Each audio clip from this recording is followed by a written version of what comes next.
우리 부활절 축하 인사를 한번 같이 하겠습니다. 우리 서로 옆에 분에게 앞뒤로 뭐라고 인사하시냐면 이렇게 인사하겠습니다. 주님의 부활을 축하합니다.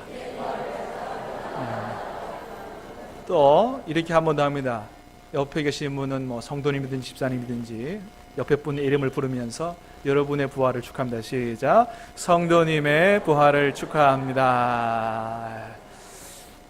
사랑하는 여러분, 예수님의 부활은 곧 우리의 부활인 줄로 믿습니다. 오늘 주님의 부활과 우리의 부활을 기뻐하는 기쁨으로 충만하게 되시기를 주님의 이름으로 축복합니다. 그렇게 오늘은 2018년 부활절로 우리 기독교인들에게는 1년 중에서 가장 큰 경축일이자 또 잔칫날이다, 이렇게 얘기할 수가 있습니다. 2000년 전에도 이 부활 사건으로 인해서 예수님을 위해서 큰 잔치를 벌린 그런 일이 있었습니다. 그것이 어디였냐 하면 바로 오늘 본문에서 보여주는 나사로의 집이었습니다. 자, 오늘 본문에 우리 1, 2절을 다시 한번 보도록 하겠습니다. 시작. 유월절 엿새 전에 예수께서 베다니에 이르시니 이곳은 예수께서 죽은 자 가운데서 살리신 나사로가 있는 곳이라. 거기서 예수를 위하여 잔치할세 마르다는 일을 하고 나사로는 예수와 함께 앉은 자 중에 있더라. 아멘. 오늘 우리 교회에서만 잔치를 하는 게 아니고 2000년 전에 나사로의 집에서도 이 부활 사건, 나사로가 다시 살아난 사건으로 인해서 예수님에게 감사하는 그런 잔치가 벌어졌습니다.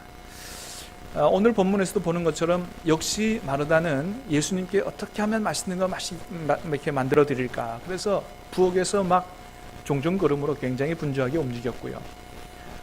다시 살아난 나사로는 많은 손님들과 함께 앉아서 아마도 특별히 예수님에게 이렇게 아주 적극적으로 이렇게 예수님을 잘 환대를 이렇게 했던 것으로 보입니다. 자, 그렇게 예수님을 위해서 잔치하는 그런 분위기 속에서 동생 마리아도 그냥 있을 수가 없었어요.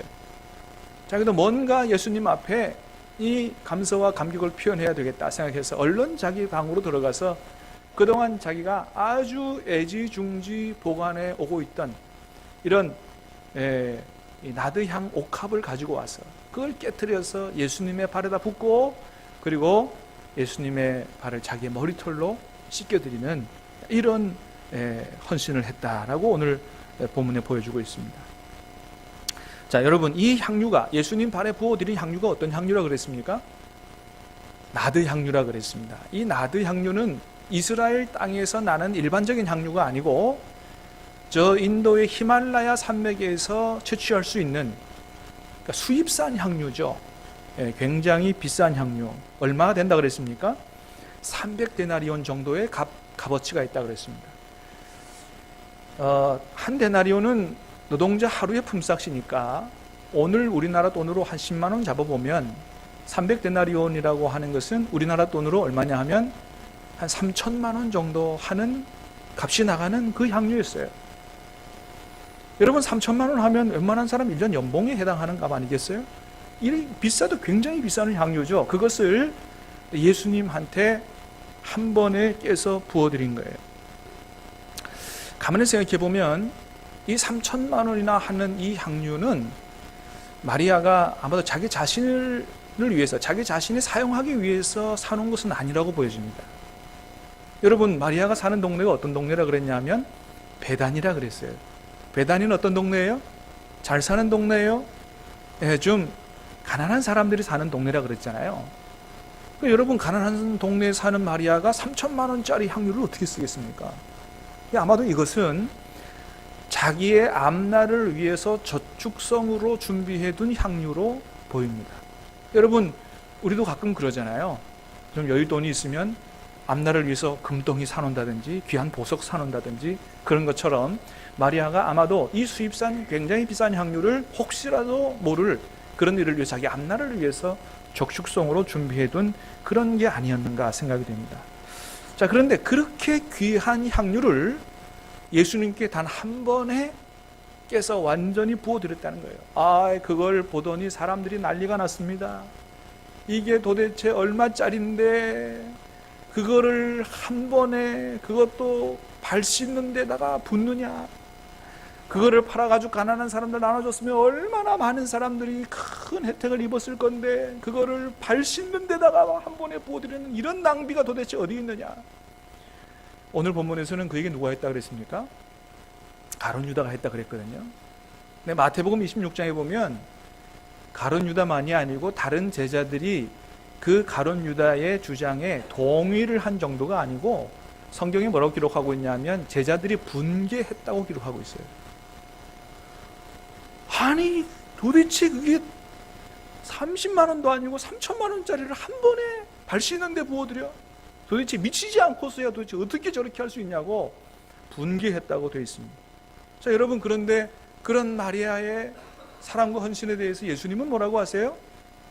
그래, 맞아. 야, 도대체 네가 정신이 있느냐 없냐? 이거 팔아가지고 얼마나 좋은 일 많이 하는데 지금 뭐야, 이게 뭐 하는 짓이야? 이렇게 야단치는 게 아니고 뭐라고 그러세요? 7절 말씀을 같이 한번 읽어보겠습니다. 시작.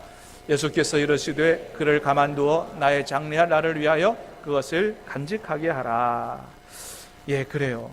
예수님은 이 마리아의 헌신을 칭찬하시면서 그 뒤에 들고 보면 가난한 사람들은 언제나 너희와 함께 있어서 너희가 언제든지 도울 기회가 있어. 그러나 나는 이제 그렇지 않아. 이 마리아가 나한테 이렇게 헌신한 것은 나의 장래를 위하여 그렇게 한 것이니 그에게 책망하지 말라. 그리고 오늘 본문에 나와 있지 않지만은 이런 향유 옥합 부은 사건이 또 한 번 있는데 이 여인의 이름이 복음이 전해지는 곳에서는 어디든지 전해져서 이 여자의 이름이 기념되게 하라고 그렇게 칭찬하셨던 것을 보게 됩니다. 이스라엘의 장례 문화에는 아마도 시체에 향유를 이렇게 발라드리는 그런 풍습이 있었던 것 같습니다. 그래서 마가복음 16장에도 보면 이 부활주일 새벽에 우리 장로님 기도하셨던 것처럼 막달라 마리아를 비롯한 여러 여인들이 무덤 속에 있는 예수님에게 예수님 몸에 향품을 발라드리려고 찾아갔다. 그런 것을 볼 수 있어요. 자, 그런데 여러분, 이 마리아가 물론 예수님의 장례를 위해서 일부러 그걸 깨달아 알고 그걸 한 건 아니에요. 자, 그런데 이렇게 이스라엘 장례 문화에 시체에 향유를 발라주는 풍습이 있었다고 하지만은 이 비싼 향유를 자기 오빠 나사로가 죽었을 때도 안 썼던 거거든요. 자기 오빠가 죽었을 때도 안 쓰고 갖고 있던 거예요. 그런데 그거를 누구한테 부어드렸다고요? 예수님께. 그러니까 자기의 미래를 위해서 아주 애지중지 아끼고 있던 것들을 예수님께 부어드리고 그것도 모자라서 자기의 머리털로 예수님의 발을 닦아드렸다는 거예요. 여러분, 이건 뭘 보여주는 겁니까? 지금 예수님 앞에 마리아가 이 기쁨과 감격과 감사를 표현하는데 자기가 가지고 있는 것 중에 가장 귀한 것을 내어드리면서 자기의 몸 중에 가장 귀한 여인으로서의 머리털로 예수님의 발을 닦아드리는, 여러분, 지금 예수님을 향한 이 마리아의 마음을 아시겠습니까? 누구의 부활에 감사해서 이렇게 하는 거죠? 오빠의 부활에, 오빠를 다시 살려준 것에 대한 기쁨과 감사로 그렇게 하는 거예요. 자, 그렇다면 여러분, 오늘 저와 여러분의 부활과 영생을 위하여 부활하신 주님 앞에 우리는 어떠한 감사로 예배하며 영광을 돌려야 할까요? 사랑하는 여러분, 예수님의 부활이 저와 여러분의 부활인 줄로 믿습니다. 그러므로 저와 여러분의 부활, 예수님의 부활은 저와 여러분을 위하여 부활하신 것을 우리가 분명히 믿는 사람으로서 우리가 오늘 본문에 나오는 이 마리아보다도 훨씬 더 큰 감사로, 기쁨으로, 감격으로 주님 앞에 감사의 예물을 드리고 주님 앞에 영광을 올려드려야 할 줄로 믿습니다.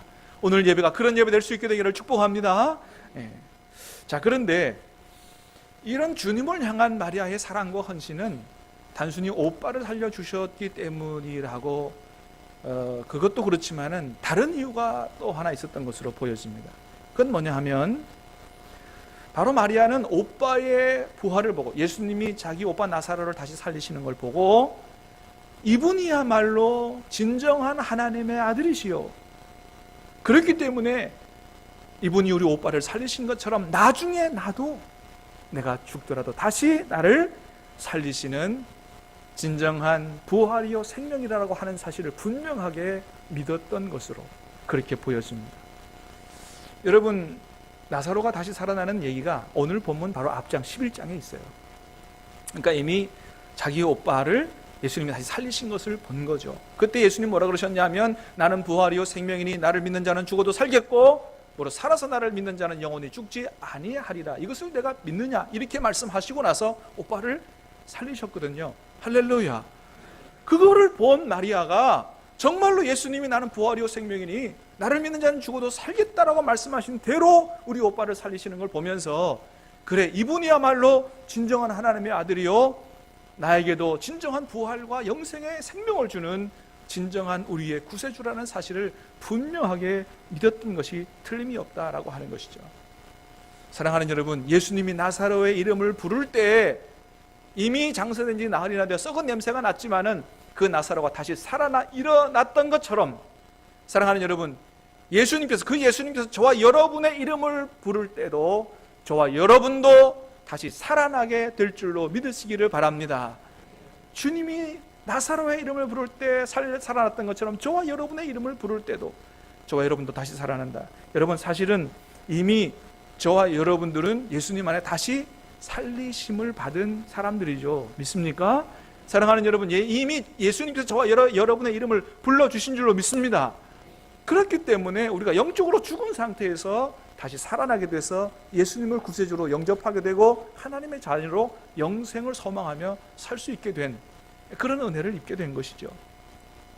시인 김춘수님은 꽃이라는 시에서 그가 내 이름을 불러주었을 때 내가 그에게로 가서 꽃이 되었다 그랬는데, 여러분, 주님이 우리 이름을 불러주셨을 때는 그 정도가 아니고 우리가 주님에게로 가서 누가 됐어요? 영원한 하나님의 자녀가 된 줄로 믿습니다. 주님이 우리의 이름을 알고 불러주셨다. 그리고 우리에게 영원한 산소망을 주셨다. 그러니 마리아의 마음입니다. 그러니 내가 이 주님께 무엇을 드린들 아깝겠느냐라고 하는 거예요. 이게 바로 마리아의 주님을 향한 사랑과 헌신과 신앙이에요. 얼마나 아름다운지 몰라요? 그러나 가롯 유다의 마음은 그렇지 않았던 것 같아요. 마리아가 향료 옥합기에서 부어드리는 걸 보고 너무 아까웠던 거예요. 예수님을 향한 마리아의 사랑과 감사가 얼마나 큰지는 생각하지 않고 계산이 빨랐던 거죠. 이게 얼마짜린데? 아니, 사실은 계산에 빨랐다기보다는 가룟 유다의 마음속에는 마리아가 가진 예수님을 향한 그런 사랑과 믿음과 헌신이 없었습니다. 가룟 유다의 마음엔 그런 게 없었어요. 여러분, 가룟 유다가 예수님 몇 년 따라다녔습니까? 한 벌써 3년 따라다녔습니다. 3년 동안 예수님과 함께 살면서 예수님 따라다니면서 많은 하나님의 말씀을 들었고 예수님이 행하는 기적도 보고 그렇게 예수님 따라다녔습니다. 그런데 그 모든 것들이 가룟 유다에게는 그것이 주님을 향한 믿음과 사랑으로 자리 잡지 못했다고 하는 것입니다. 왜요? 그렇게 따라다녔음에도 불구하고 예수님이 누구인지, 진정 예수님이 누구인지를 알지 못했다는 거예요. 여러분, 정말 예수님이 누구인지 알았다면 은 30에 예수님 팔아넘길까요? 몰랐다는 거예요. 여러분, 예수님이 누구신지 분명히 알고 고백하는 저와 여러분 될 수 있게 되기를 축복합니다. 그렇게 오래 따라다녔는데도 몰랐어요. 그래서 불쌍하게도 이 가룟 유다는 하지 말아야 할 이런 범죄를 저지르게 되고, 그러니까 이 가룟 유다에게는 예수님 따라다니면서도 오직 무슨 생각밖에 없었냐면 예수님으로 인해서 돈 벌 생각밖에는 없었던 거예요. 돈께 맡은 자고, 지금 오늘 본문에서도 그 사실 마리아의 향유가 아까워서가 아니고 그거 어떻게 해요? 그거 어떻게 하면 좀 헌금해 해가지고 그거 좀 내 걸로 착복하라, 이런 생각 갖고 있었던 사람이라고 하는 거죠. 헌금도 슬쩍슬쩍 빼가는, 오직 돈에만 눈이 먼 이런 사람이었다라고 하는 것입니다. 여러분, 저와 여러분은 어떻습니까? 우리도 예수님 믿고 따라다닌 지가 꽤 오래된 사람들 아닙니까? 오늘 우리는 주님 앞에 어떤 존재일까요? 마리아와 같은 그런 사랑과 믿음과 신앙 고백을 고백하는, 삶으로 고백하는 우리는 그런 사람입니까? 아니면 가룟 유다와 같은 사람입니까? 사랑하는 여러분, 간절히 바라기는 오늘 이 아침에 주님의 부활을 기뻐하며 찬양하며 예배하는 오늘 이 아침에 우리 모두가 다시 한번 우리의 부활이요 생명이신 살아계신 주님을 다시 만나는 복된 아침 되시기를 주님의 이름으로 축복합니다. 그래서 처음에는 의심했지만 나중에 그 부활의 주님을 만나고 도마가 뭐라고 그랬어요? 주님이 당신이야말로 나의 주님이요 나의 하나님이다, 이렇게 고백했습니다. 여러분, 이 고백이 저와 여러분의 고백될 수 있게 되기를 간절히 바랍니다. 예수님, 당신은 나의 주님이요 나의 하나님이십니다. 우리도 그렇게 고백하고, 우리도 이제 우리의 부활이요 생명이 되시는 우리 주님께 모든 것을 내어 맡기고, 우리 인생을 내어 맡기고 주님을 따라서 살다가 주님께서 부르시는 나라 영생 천국에 다 들어가는 그런 저와 여러분들이 다 되시기를, 부활 신앙으로 승리하는 삶 사시는 저와 여러분 되시기를 주님의 이름으로 축복합니다. 주님의 부활의 기쁨과 은총이 여러분과 여러분의 가정에 충만하게 되기를 간절히 기원합니다. 기도하겠습니다.